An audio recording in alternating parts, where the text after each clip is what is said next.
খেলাম এগুলি কিন্তু মেইন অপশন আমাদের মোবাইল মিটার জন্য। একটা হলো আমাদের ডায়োড ডিসি রেঞ্জ, যেটা আমরা ডিসি রেঞ্জে আমরা ভোল্টেজ চেক করবো, হয়তো চার্জে লাগানো অবস্থা থাক অথবা মোবাইলে ব্যাটারি লাগানো অবস্থা থাকে, যেটা হট টেস্টিং বলে, এটা ডিসি রেঞ্জ।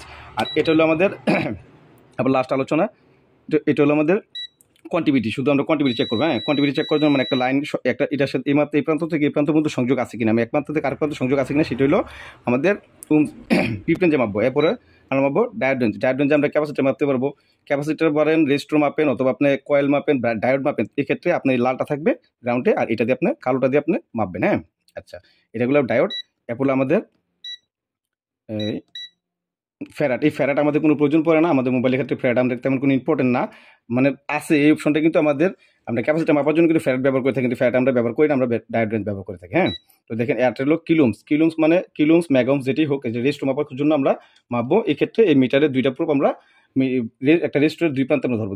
ধরেন এখানে একটা রেজিস্টার মাপবো, এই রেজিস্টার মাপতেছে। হ্যাঁ, ধরেন এই রেজিস্টার মাপেন। হ্যাঁ, এই রেজিস্টার মাপবো। তো মিটারের দুই প্রান্তে দুইটা ধরলেই হবে, এটা কোনো পজিটিভ নেগেটিভ লাগবে না, কোনো কিছু প্রয়োজন নেই যে এটা এভাবে মাপবো এভাবে, এবার না, এটা যেভাবে হোক আপনি শুধু দুইটা এই একটা রেজিস্টারের দুই প্রান্তে দুইটা মিটারের দুইটা প্রুফ আপনি ধরেন, এটাই হবে আপনার রেজিস্টার মাপার প্রকৃত নিয়ম। এটা হলো 007.5 ওমসের। হ্যাঁ, তো আজকে এই পর্যন্তই মিটার আলোচনা। পরবর্তী ভিডিও আবার আসবো ইনশাল্লাহ। আল্লাহ হাফেজ।